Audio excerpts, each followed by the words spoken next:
I'm your host, Dollar Will, and this is episode 11. And we're going to be doing something different tonight. Usually, I interview the guests and everything like that, but I wanted to get somebody to interview me again. So, this is going to be very interesting because I don't know the questions, but I trust my guest that she will make me look good. If not, it's all good because I'm an open book anyway, so I ain't to worry about any of that type of stuff. Because as much as I want my guest to be honest, I'm gonna be honest too. So let's get started.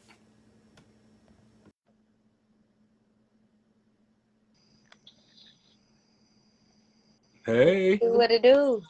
Oh, my sticking out. Glad I saw that after the fact. Hey, y'all. Here you go. Nah, I didn't catch it, but shoot, y'all can get all the bloopers. I don't care. How you doing? How's your Sunday? Oh, it was typical work Sunday. I had to work today, so that's where I was at when I was talking to you and stuff. hmm Because I really felt like I needed to um, change the dynamic of this episode. Okay. And I hope that you're going to make me look good. So, Listen, I can't make you look good. That's all you. And I mean, I'll do the best that I can to make sure that we get to know who you are by the end of this, even though I'm sure most of your followers and listeners know who you are. But today we're going to get deeper into the know. I just oh, hope no you're doubt. ready. Because you didn't ask me some questions that didn't been like, oh, hell, oh, shit. So I just hope you're ready. Yeah, So without further ado, are you ready for the first question? of course. I'm ready. All right, so the first question is, from day one to now, how do you define yourself?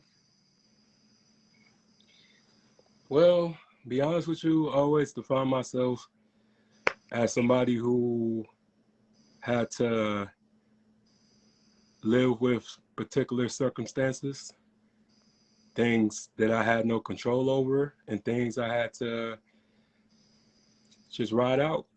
But now I feel like I'm a perseverer, I'm a survivor, overcomer, a person that been through hell and back. Okay, now I'm going to ask you the same question. How would you define yourself? But I want you to this time list out your attributes, the positive traits about you. Not saying that the ones before weren't, but when you think specifically on positive traits, what do you say for yourself? I would say that positive. I would say that I am a conqueror now.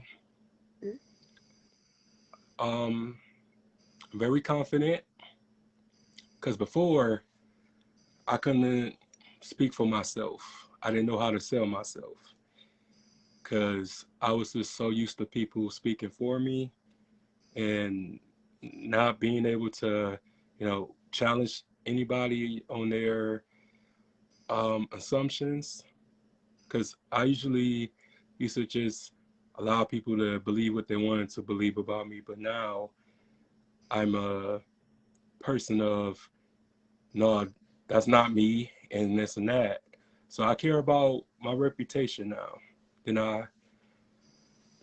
done so far because before I didn't care. But now, since I decided to live and this and that, I wanted for people to see the new me.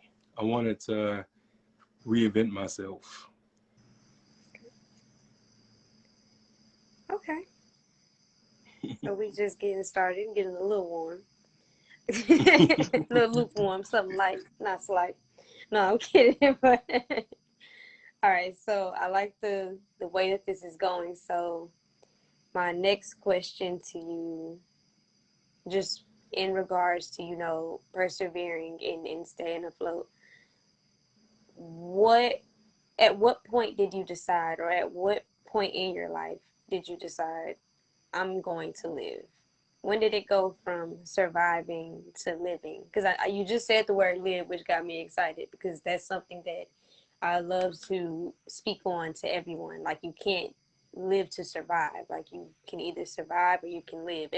You making it every day is surviving. You don't have to acknowledge that.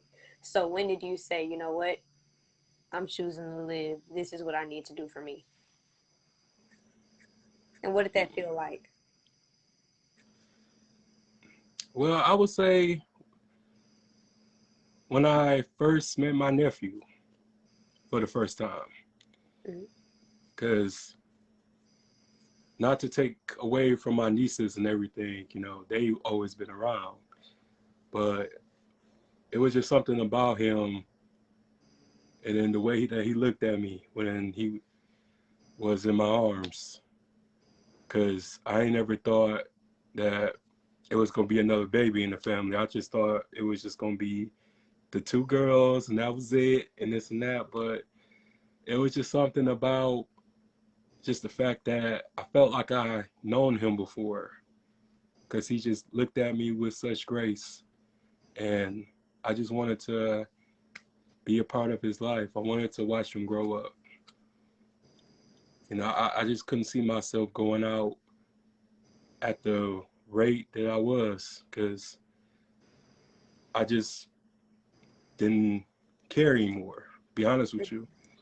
Because it was just like a lot of people who was on the outside looking in, they really just thought, just by the pictures that I was taking, I was happy, and that I had no care in the world, and that I was just living my best life and everything. But I was miserable. I was just going down a spiral path, just um, like drinking every day, um,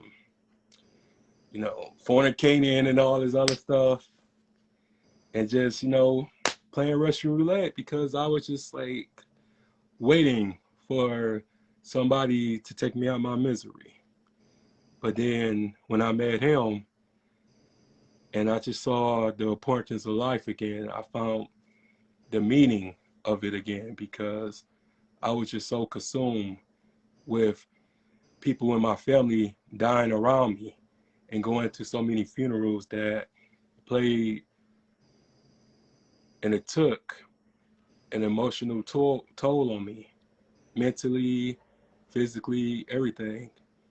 But it was just the fact that, we finally had a baby boy in the family again. So I was like, he's going to know who I am, and he's going to know what I've done, and know that I love him and this and that already. And would you say that, okay, so since your nephew is we're going to say the beginning of you saying I'm choosing to live a new life, aside, like, was there anything aside from that as well, just within yourself, that was like, I want this opportunity to live? Like, did you ever have those thoughts or those occurrences in your head, or did it really just click once your nephew came into the world? I would say, yeah, before I would say that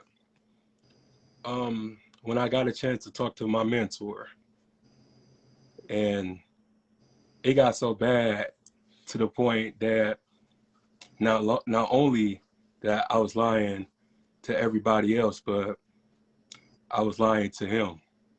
And he been knowing me since I was 14 years old. So it was just like he knew that I was putting up a front, but he also gave me that safety to open up and just to be honest. And because we got to tell that lie so many times to ourselves before we can tell it to other people that we cool and that we straight. And he just pretty much, just told me that, you don't want this to be your legacy. You don't want this to be the end of you. And I'm here to talk to you. I'm here to walk you through this. And even though that he haven't experienced what I experienced, but he just told me that if you just keep on going down where you're going down, you'll get what you're asking for. Okay. hmm So do you think that the person that, and I feel like I've asked you this question before, the person that you are today, do you think that a version of you, maybe even 10 years ago, could stand in front of you and believe that this is the person you are today? No, the person 10 years ago, um, I would say that he would have not believed the 33-year-old version of myself. He would have not believed that I was still alive and well and still breathing and still able to function. Because I thought I knew everything. Because I was pretty much of a smart ass. I ain't gonna lie. I thought I knew everything that came with this life stuff, but I didn't. I had a long way to go. I had to go through the journey. And I always explain to people that whatever you're going through, hurdle, obstacle, whatever, it's always a tougher hurdle. It's always a tough obstacle that you never thought you would face. And I was just pretty much on a quest to realize how strong that I truly were. Because I was just portraying like I was just this warrior or this conqueror or this Viking and this and that, because I had to be, because I didn't have just that role model in my household. I was the man of the house at as a child, and I just always had to be that and play that. So when some real stuff happened, I panicked. I couldn't handle it. I thought I could, but I couldn't, and it just made me very determined to learn the lesson that was brought out to me. And that's why it's just really important that we learn and know our limitations. And everything isn't our responsibility or our choice to fight on our own. Because even the greatest armies need more soldiers for the battle to come, to a head. So, and that's what I had to learn, is to ask for help. It's hard for me to ask for help a lot, because I would like literally try to do it on my own.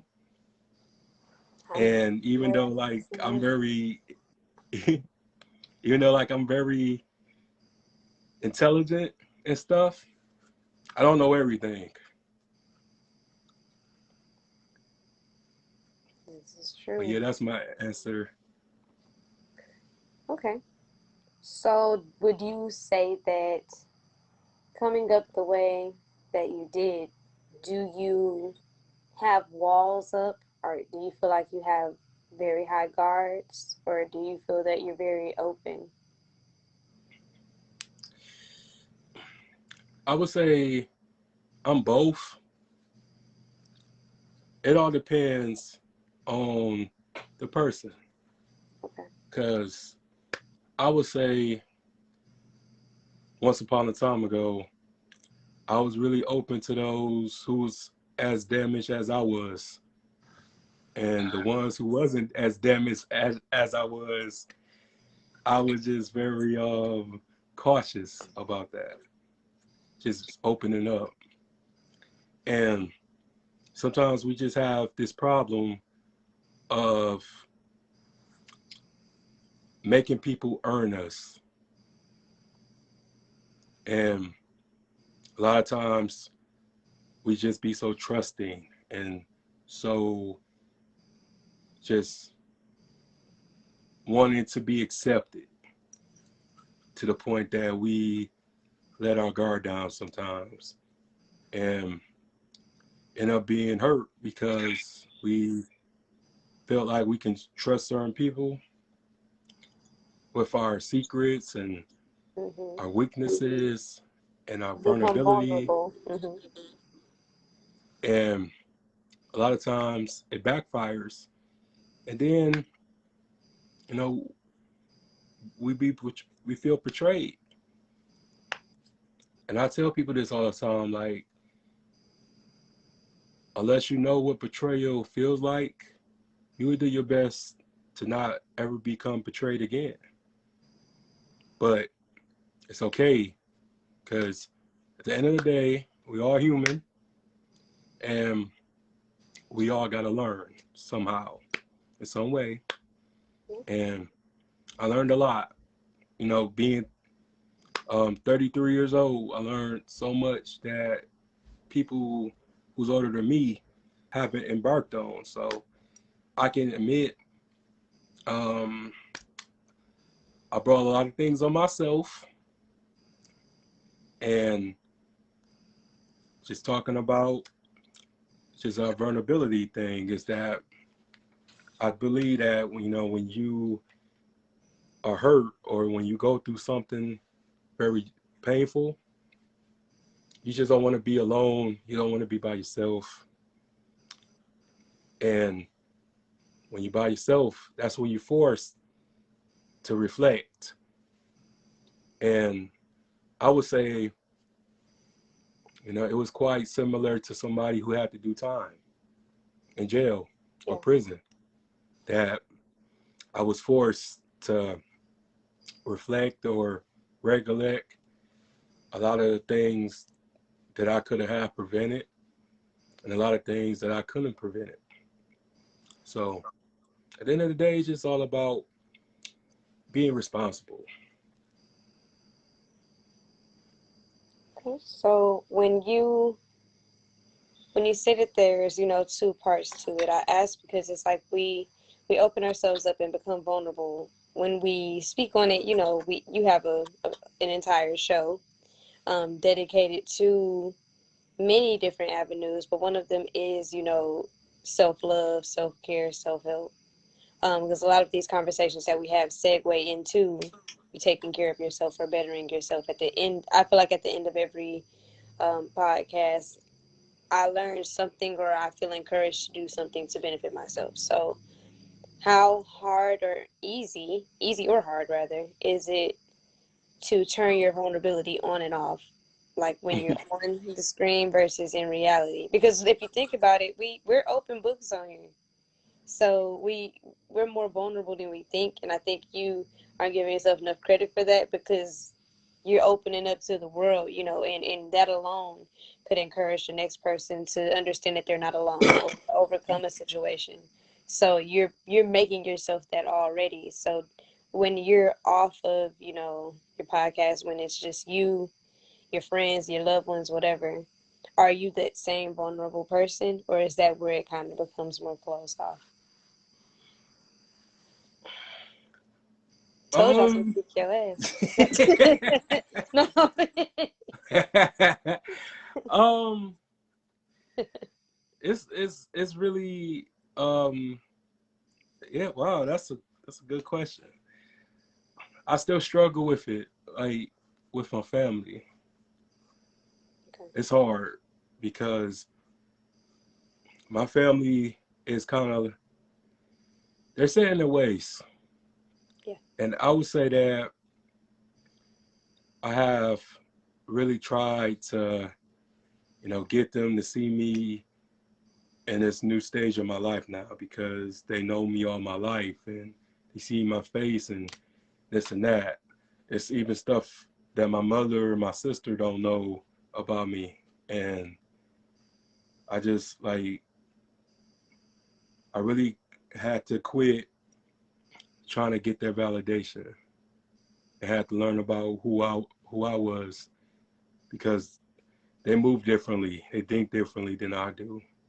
And I always was very sensitive while everybody else had to be um, tough and brawn and masculine. You know, I was raised around masculine females, but soft at the same time. But it was just when it came down to me, I didn't have nobody to show me that masculine side like that because I was raised around women. Mm-hmm.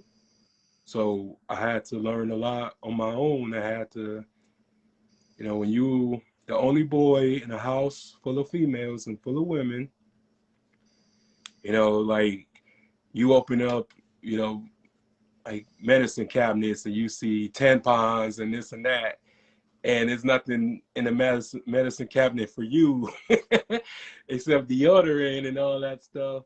Mm-hmm. I had to go through a lot of identity crisis a little bit, Okay. and it was, I would say that it was really, you know, tough because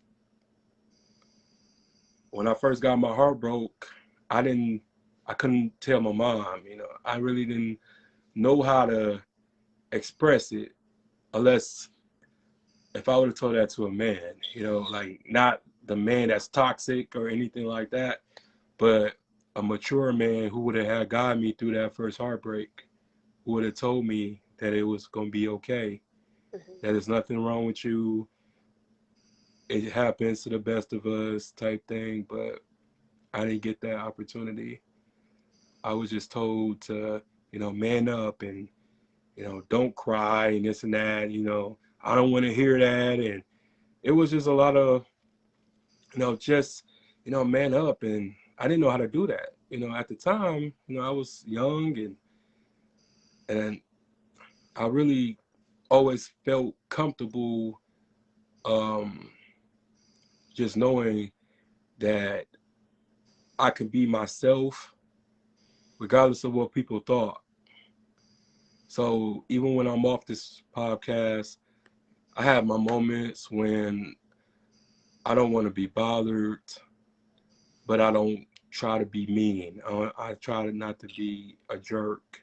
I just kind of like, you know, I don't want to be bothered, you know, and please don't take it personal, but I just under a lot of pressure.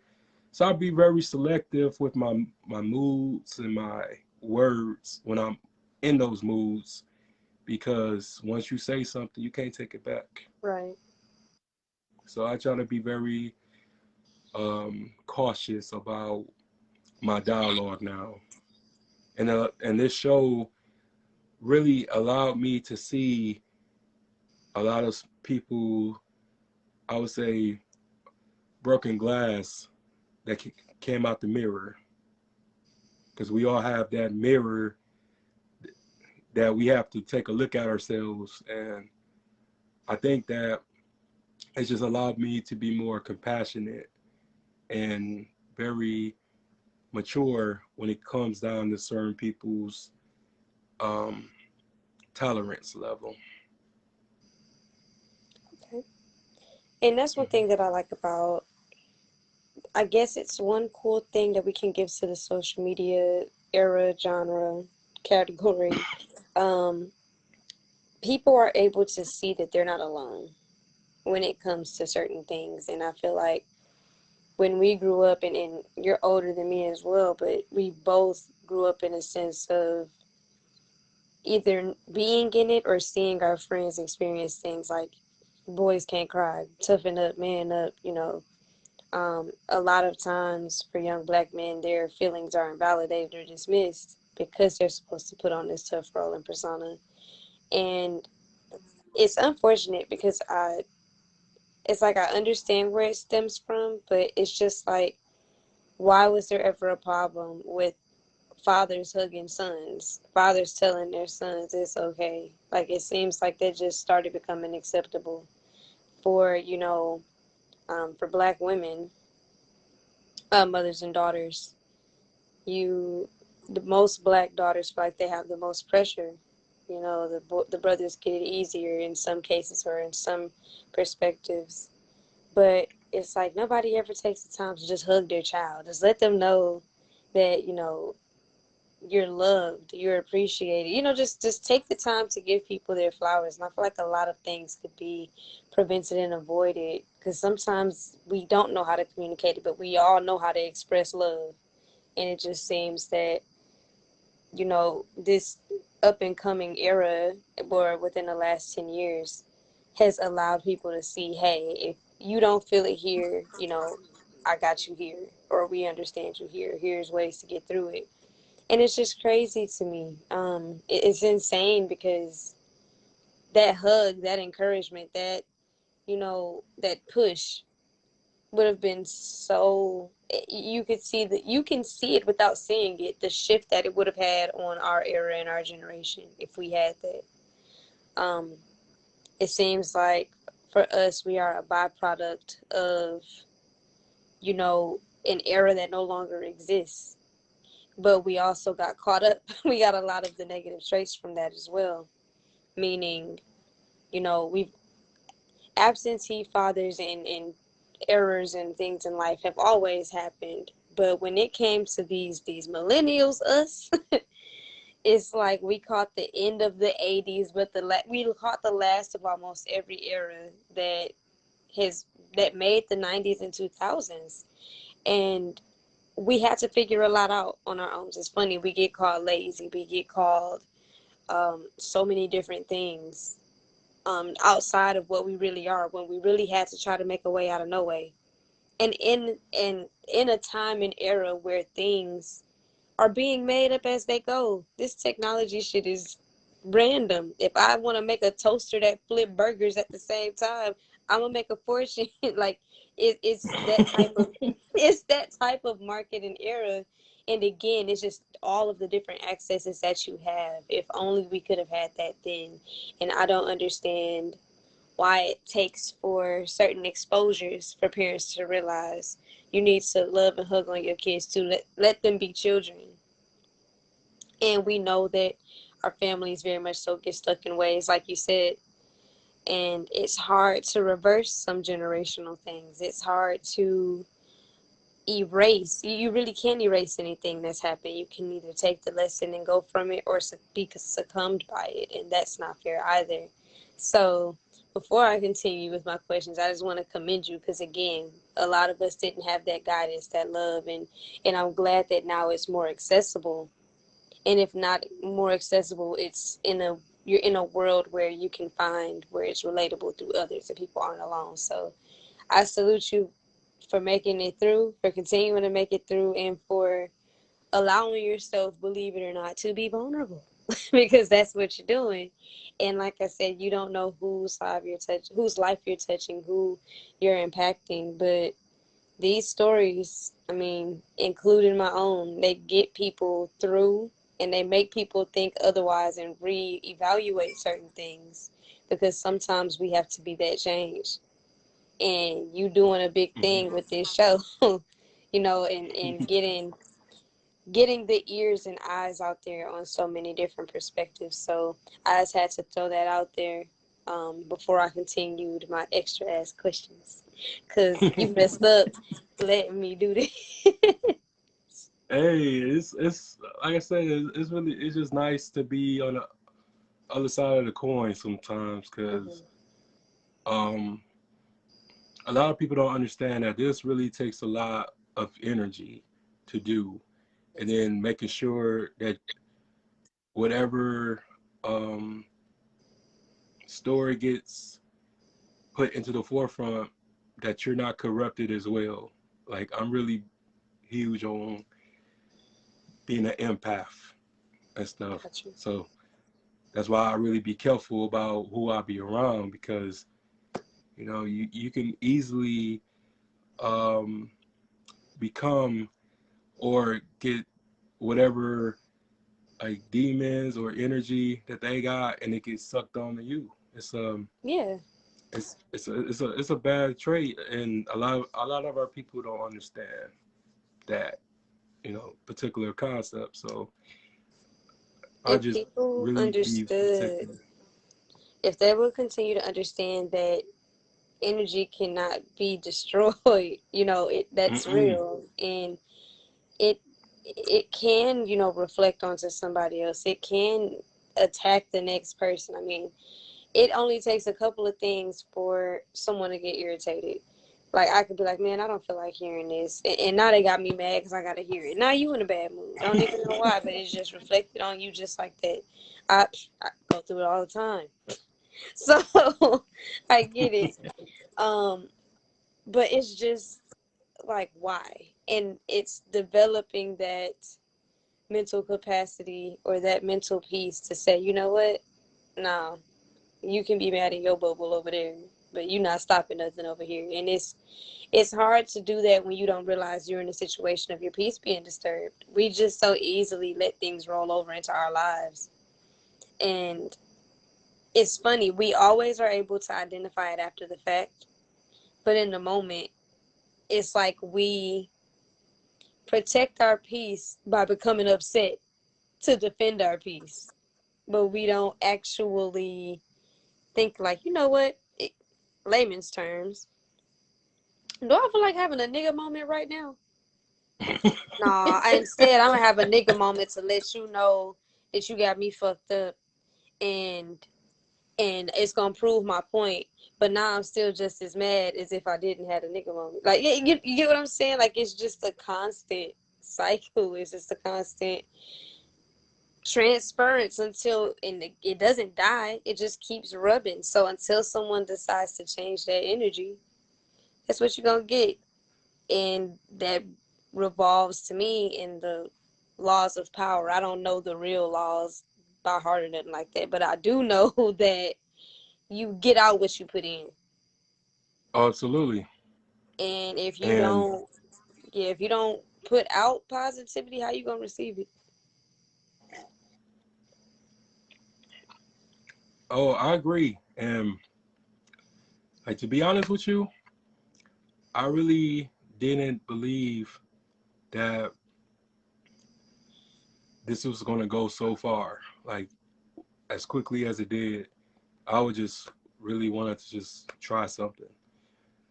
But then I really realized just the people that who were listening, and you know, just coming up to me when I'm in public and stuff, and a lot of people just was just like, you know, you really changed my life. You really told my story on some of your episodes, and I was asked about you too by this older lady, because I guess she subscribed to my channel, and she was just like, you know, y'all two just be talking and all this other stuff, and I just laughed at it. I was like, thank you, miss, you know, but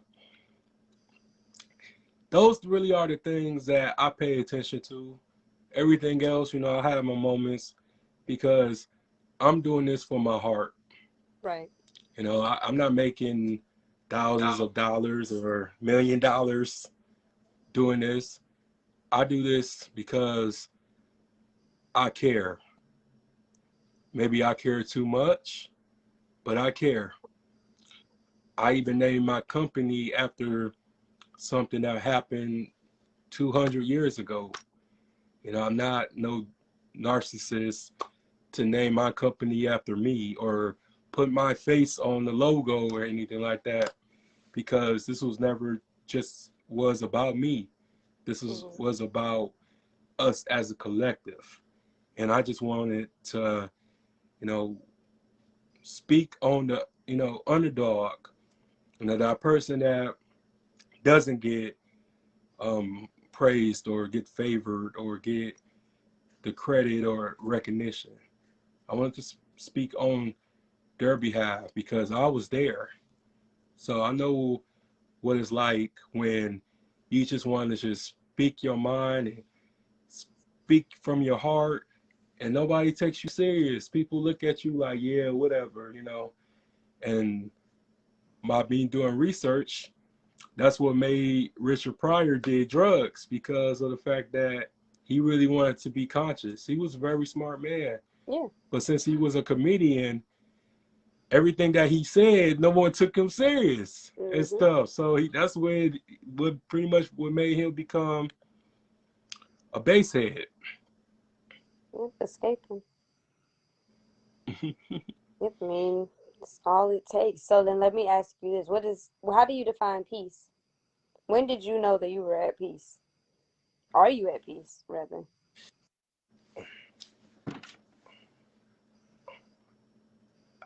I would say I'm a lot better than what I was at years ago, because I no longer make excuses. I make changes.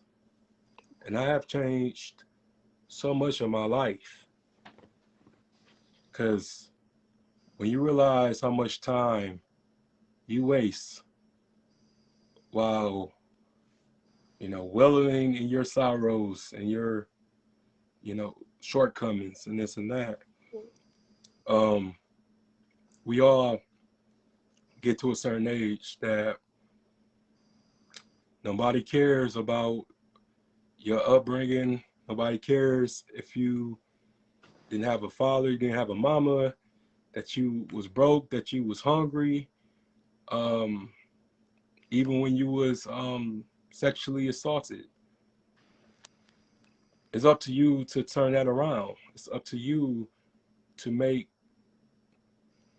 something great come out of that filth that you once came from. And I would say that I'm very much at peace, Okay. because everybody who have ever talked about me, whoever counted me out, whoever disrespected me, stabbed me in the back, they doing the same old stuff while I'm doing great things. And it's not a stab at them, but it's a stab at, you just don't count anybody out, or you don't hurt people. That's good, because them tables always turn. You just True. never know who you're gonna need in this life. Yeah. So I'm And very much at peace. okay, because I feel like once a person gets to the point of not even giving a damn about them people anymore, like once you have made it on your own and have succeeded, the haters and the people that was gonna talk are still talking because now they're even more tuned into your business. That's typically how it goes. Once you get to that point, and not just you, but in general, once a person makes it to that point, that is definitely an achieved peace. For me, I I'm at peace knowing that I can wake up every morning and know that I have forgiven my ex for everything that we have been through or went through, and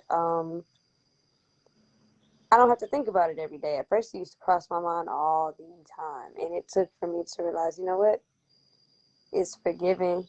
I accepted it. It is what it is. Like if I'm going to continue to help other people, it's got to go. If I want to begin a new life and be happy, which is what I ended up doing, starting, over in a new relationship, just doing things like that let me know that I was doing it for me. But another thing that I had to realize is, and I put it into these terms as well, just because you just never know what somebody's going through. But I chose me. I knew that, okay, if I join a new relationship, great. One, make sure you're done with the past, but two, make sure you're whole by yourself. Make sure you are who you want to be for you. And that's what I have to explain to people. Like I took time to date myself, and I get on my own damn nerves, I found out. So if I if I get on my own nerves, why wouldn't I want to change some of those things, that I'm conflicted within myself for a person that I'm willing to date? Now I didn't put it in those terms every day because for me, like I said, I could be alone. I could be with someone regardless. I know how to make myself happy. I know what happiness looks like. And the last thing I'm going to do is put myself in a down situation. So that's just another example of what peace can look like. Forgiving anything, even forgiving yourself for something that you have done, and learning how to still give yourself those flowers. And sometimes you have to kick your own ass, but that's a part of, growing and being at peace. But one thing we gotta understand is in order to convert, and sorry I keep picking at my body. I'm kind of in like an indoor outdoor area. So I'll be seeing bugs and shit. So I keep like Oh, you poking okay? it. So y'all know nigga is not out here on perks or nothing. I promise. I'm just paranoid of these bugs. I don't need y'all. Cause look, if I'm out here twitching and shit like that, I'm on a thriller or something. I'm not gonna sit here and have y'all look at me crazy. So I just had to get that out there. But no, Oh, you okay? You but okay? no, back to the point and overall gist of what I was getting to, before I get thrown completely off. Just make sure that you literally like are making that peace for yourself when you know you are at peace, when you can think about it and be like, you know what, or not think about it, and you're just at peace. You're not wanting closure, you're not wanting more answers, you're not wanting your additional closure from his best friends, brother, sister, uncle. Like, you, everybody is a non-factor, and it's just about you, and you're about moving forward. And I feel like with everything that's going on in the world, shoot, pandemic, people getting back to work, just starting new lives, it's so much stuff to focus on. It's so many ways to distract yourself in good and bad ways, to get out of some of our mental cycles. One thing I'll share with y'all, post the pandemic, um, myself and I realized a lot of other people have started to think, maybe we should get tested for ADHD because we can't focus. And that's something that it made me feel good one day to hear it. Not that I'm happy that they think it, but it felt good to know that I'm not alone, because I just noticed myself in a state of I can't focus. Like, I don't see, I know what I need to get done, but I don't know where to start. I don't know what steps I need to take to get here, but I know it needs to get done. So as a result, I and other people work out of panic. So it's like, oh, it's crunch time. We got to get this done. But why is it that we have to be in panic and rush to get the shit done when we've had weeks, months, days? So that was something else. Especially once I started hearing more people say they feel the same, I wanted to throw that out there. Like, there's so much to focus on. And with that being said, a lot of our mental health is off. A lot of our normal flows and tracks are offset. And it's okay to question and wonder, what's going on, because you're not your normal self. You know that things are changing and different. And like I said, I'm considering my damn self going to get tested for ADHD just to see how I can help myself. I say that to people just because I don't know that I do. I don't know that I don't. From my medical history, it's looking like it's not, but I have to figure out for me why I'm not functioning the way that I normally would, or why is this offset like this. So mental health, especially on your show, because you be speaking some real, so y'all get y'all's heads checked. Do not use WebMD, because it's gonna tell you that it's some sort of cancerous something in your left thumb. I put up my right thumb, my dumb ass. But no, they gonna say something off the wall. So, like, take this time to really take care of yourself. And I mean, even the way we're having this dialogue now, it's important. Like, I'm glad that you feel that, with these questions being asked to you, you're on the other side. So you see how it feels and what it's like too. Um, I ain't go too hard on you. I was nice with the questions. But like, just doing stuff like that makes you think as well, and it makes you, if for some of the questions that I get when it comes to you or any podcast, I go home rethinking my answers. Like, if I had time to think about this, or if I knew this would be asked, I would reflect more on this. And that helps you in daily life. You know, I didn't put this into this perspective, but seeing it like this or speaking on it like this helped me realize I need to do X, Y, and Z. So I hope that some of these questions as well that have been asked to you are reflected upon, just to, make a better you, and for you to also understand the former you. Um, and do you feel that you understand the former you, or do you feel that there's still areas that, you would want to work on, or that you still identify with?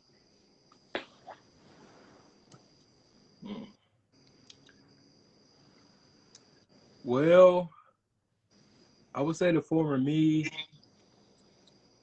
that person's gone. Okay. I would say that he's he's in a place that is necessary at this time, because that former person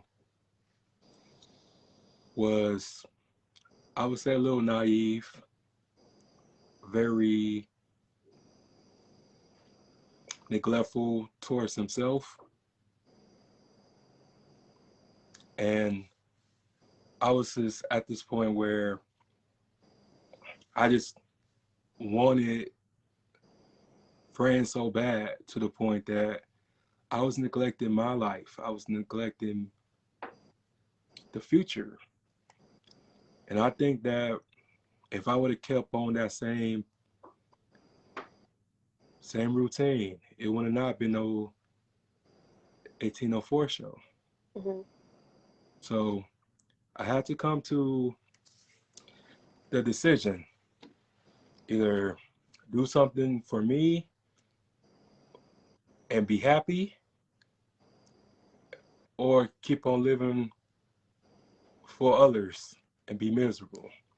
So I'm grateful of the man that I am today, because I know about sacrifice, I know about time, and I know that once you put something into what you want to do, good things will come once you start focusing on yourself and focusing on your legacy.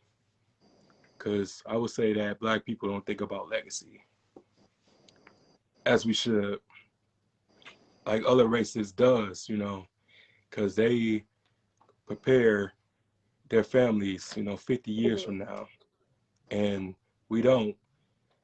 And I didn't want to be like that. I didn't want to, leave this earth, this planet, with nothing to say that I was here. So Mm-hmm. I'm grateful for the amazing footage that I have, that if something does happen to me, because I'm not going to live forever, somebody can, stumble upon my page and it recommends on YouTube, or they can stumble upon one of my videos, or one of my friends I tagged, or whoever keep me relevant, Mm-hmm. and they could say, wow, this person existed, he was so intelligent, he was so smart. And because there's a lot of us, I would say, people we lost, man, that don't have anything recorded, like their voice. And I Yeah. always say that your voice is very unique, even though people can mimic, people can copy, but it's original. Yeah. It was given to us.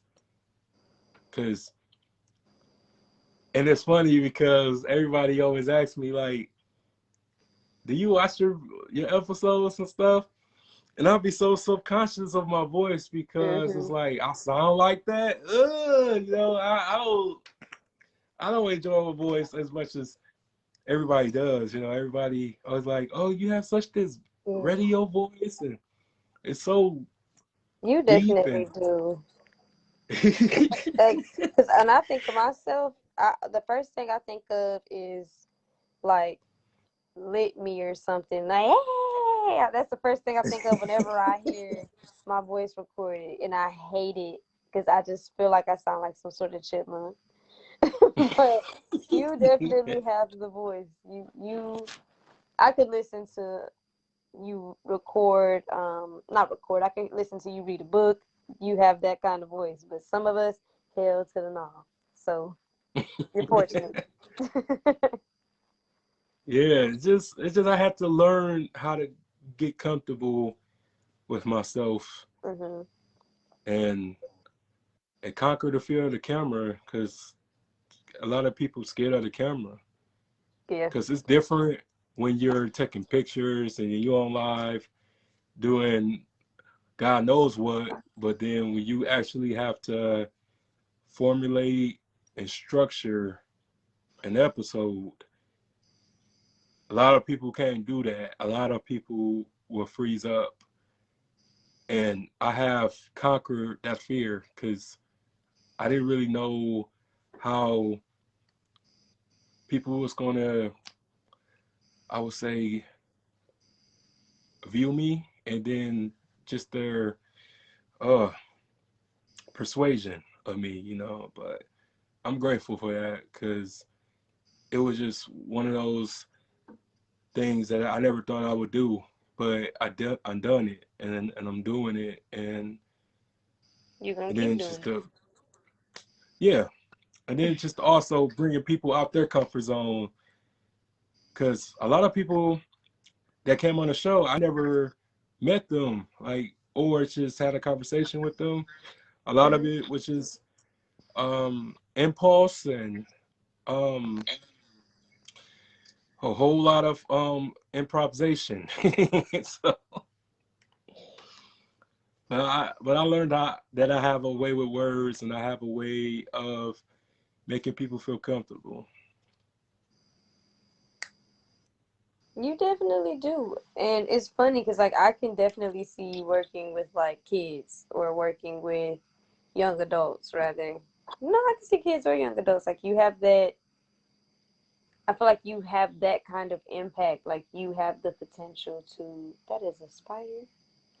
You have the potential to, reach so many different people in different areas. Like, I just wanted to let you know I'm going to be hawking this side of the camera now because it is definitely a spider. But you definitely have that capability and potential, especially in the area that you are. So keep it up, keep at it, and I'm glad that you were able to overcome your fears and obstacles to be able to even do this. Because what was just said to me recently, you doing it, and that's the first step. People don't get that far. Like, you are taking the time to, so you already beating the odds. Just keep at it. Well, no doubt, I have to because somebody has to do it. Somebody who's genuine has to do it. And I always say this all the time that it's time for the underdogs to win.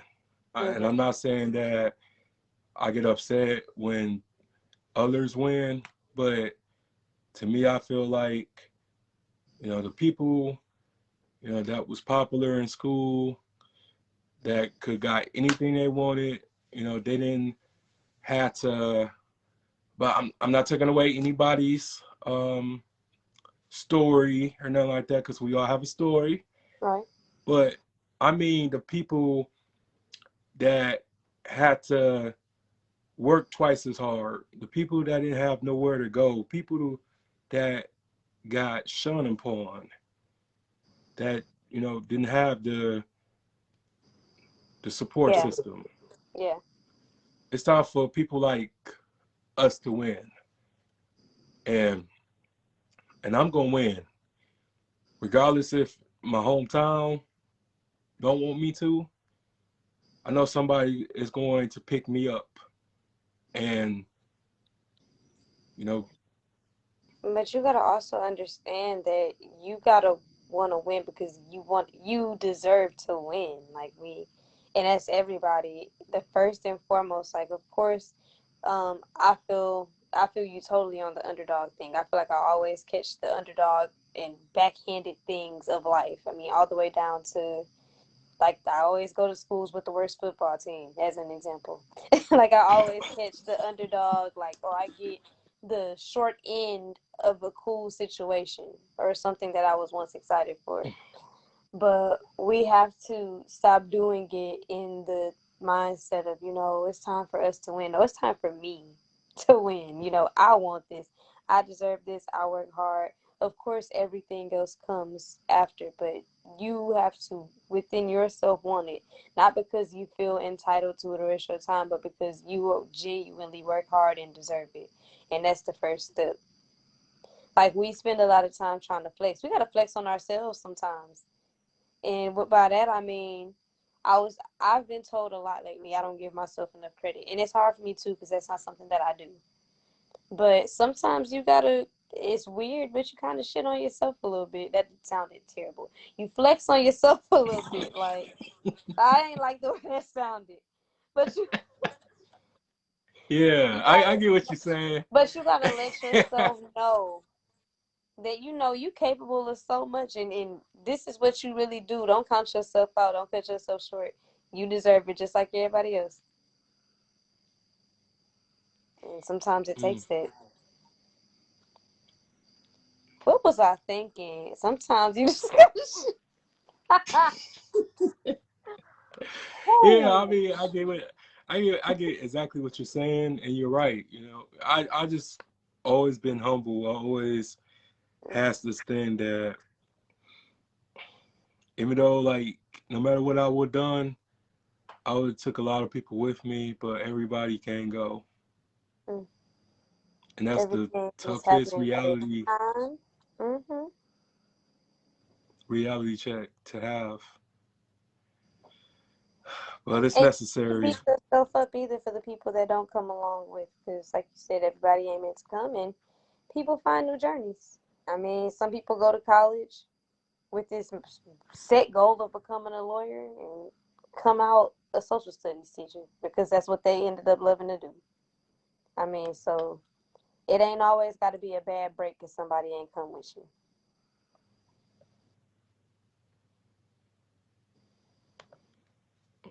Some dumbass people book the flight and miss it, and then you got people that genuinely, hey, something else came up, I got to make another move, and that's fine.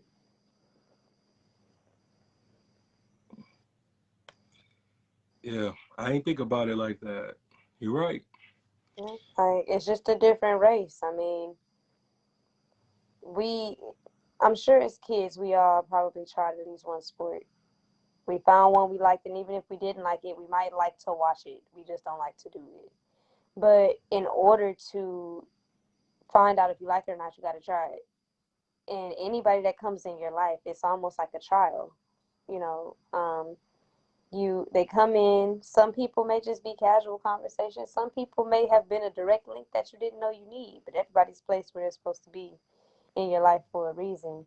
But like I said, sometimes it comes to a point of, you got this show, and let's say, I mean, this, I would never do this, but let's say that I felt like, you know what, I can't do any more episodes because I need to focus on my candle business, as an example. And it's not that I have anything against you, it's just I gotta take time to, put me first real quick.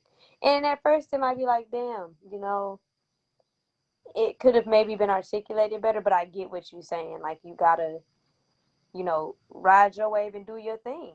Like, this may not be what you want to do anymore. And I can't be mad at you for that because you got a life just like I got one. But we have to understand how to remove the personal out of that and allow people to still be human in venture. But they did try. And as long as, you're not being shorted or left hanging, you got to respect people's decisions. And that's the most peaceful way for me to, like, when people leave my life, I know one thing for a fact. If I know that I tried to either help you become a better person or, was just genuinely good to you, I played my part. Cool. We severed ties. I wish you nothing but the best. That's just how it's got to be. Hmm. Well, our hour is almost up. So, do you have Any last questions for me, or want me to make a summarization, or how you want to end Uh, this? I really rock with you because I'm sitting here calm while there's a spider across from me. And I ain't, I really ain't scared of spiders, but I don't like them near me either. But I really fool with you because I just been sitting here like, yep, I got your ass in about 5 minutes. It ain't moving, so we cool. But no, overall, um, as always, it's a pleasure to do these. I wanted to think of more in-depth questions, but I felt that it would come more natural. I really encourage, especially whether it's me or another guest, for you to do this again because again, it gives your viewers opportunity to learn more about you in a way that you're also learning. So this is really dope. Like I like this approach that you took. Um, to summarize off of everything that we discussed today, perseverance and I won't even start with perseverance. I'll start with defining yourself. Defining yourself to you is critical. If you can't identify the type of characteristics and type of person that you already have some work to do because you got to at least know who you are and your purpose to define anything else that you want to do. And we don't always have the best of circumstances to help find that identity. And sometimes we go through multiple identities to find that one purpose. Um, Everybody has a different pace and a different race, but there are people out there, people on this podcast, me and you, that, we're here, we get it, we've been there, we're going through it. It's life. We don't know what's coming next. So I would say the message overall is to learn yourself. Learn yourself and learn, you know, what keeps you going, what's going to allow you to live. Not survive, but live. When are you going to take that leap for you? Um, Being selfish or selfless, choose you for a second, I think would be my closing summary of the whole ordeal. What about you? Well, I would say that out of everything, I would say that I had redeemed myself because a lot of people would have given up. A Mm-hmm. lot of people would have went astray. Even though I did, I have came back stronger than ever.